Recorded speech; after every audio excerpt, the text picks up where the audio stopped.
ಪ್ರಭು ಯೇಸುವಿನಲ್ಲಿ ಅನುಗ್ರಹಿತರಾದ ಪ್ರಿಯರೇ, daily blessing ಅಲ್ಲಿ ದೇವರ ವಾಕ್ಯ ಆಲಿಸುವ ನಿಮ್ಮೆಲ್ಲರನ್ನು ಇಂದು ಜೀವಿಸುವ ಯೇಸುವಿನ ನಾಮದಲ್ಲಿ ಅನುಗ್ರಹಿಸಿ ಪ್ರಾರ್ಥಿಸುತ್ತೇನೆ.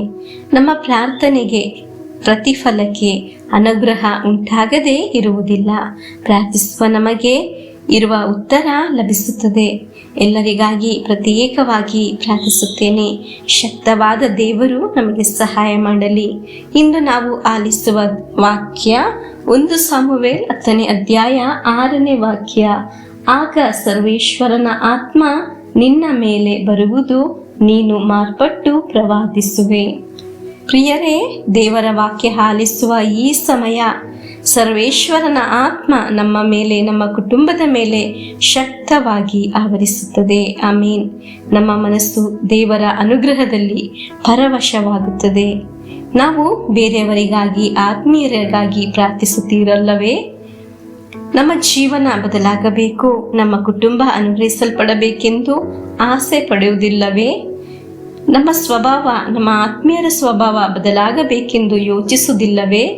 ಅವರಿಗಾಗಿ, ನಮಗಾಗಿ ನಾವು ಪ್ರಾರ್ಥಿಸಬೇಕು.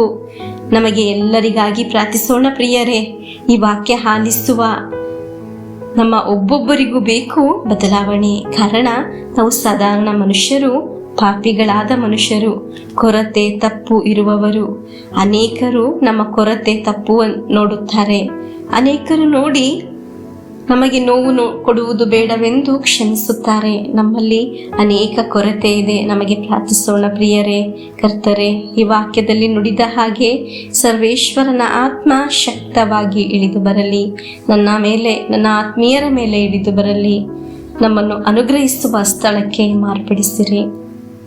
ನಮಗೆ ಹೃದಯದ ಮೇಲೆ ಕರೆ ಇಟ್ಟು ಪ್ರಾರ್ಥಿಸುವ ಸರ್ವೇಶ್ವರನ ಆತ್ಮವು ಇಂದು ನನ್ನ ಮೇಲೆ, ನಿಮ್ಮ ಮೇಲೆ ಇಳಿದು ಬರಲಿ. ನಮಗೆ ಒಂದು ಬದಲಾವಣೆ, ಮಾನಸಾಂತರ ಉಂಟಾಗಲಿ. ದೇವರ ವಾಕ್ಯ ಆಲಿಸುವ ನಿಮ್ಮೆಲ್ಲರ ಮೇಲೆ ಸರ್ವೇಶ್ವರನ ಆತ್ಮ ಇಳಿದು ಬರಲಿ. ಆಮೇನ್. ನಮ್ಮಲ್ಲಿ, ನಮ್ಮ ಭವನದಲ್ಲಿ ದೇವರ ಸಾನ್ನಿಧ್ಯ ತುಂಬಲಿ. ಹಲ್ಲೆಲೂಯಾ. ನಮಗೆ ದೇವರ ಸ್ವಂತವಾಗಿ ಬದಲಾಗೋಣ.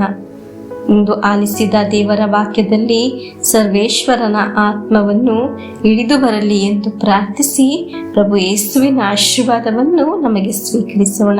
ಪ್ರಿಯರೇ, ಸಾಧ್ಯವಾದರೆ ದೇವರ ವಾಕ್ಯವನ್ನು ಶೇರ್ ಮಾಡಿರಿ. ಆಮೀನ್. ನಮ್ಮೇ ಪ್ರಭು ಯೇಸು ಕ್ರಿಸ್ತರ ವರಪ್ರಸಾದವು, ದೇವರ ಪ್ರೀತಿಯು, ಪವಿತ್ರಾತ್ಮರ ಅನ್ಯೋನ್ಯತೆಯು ನಿಮ್ಮೊಡನ ಇರಲಿ. ರೋಗದಿಂದ, ಅಪಘಾತದಿಂದ, ವಂಚನೆಯಿಂದ, ನಿರಾಶೆಯಿಂದ ಸ್ವರ್ಗದ ದೇವರು ನಿಮ್ಮನ್ನು ಅದ್ಭುತವಾಗಿ ಸಂರಕ್ಷಿಸಲಿ. ದೀರ್ಘಾಯುಸ್ಸು, ಆರೋಗ್ಯ, ಸಮಾಧಾನ, ಸಂತೋಷ ಉಂಟಾಗಲಿ. ಪಿತನ, ಸುತನ, ಪವಿತ್ರಾತ್ಮರ ನಾಮದಲ್ಲಿ ಆಮೇನ್.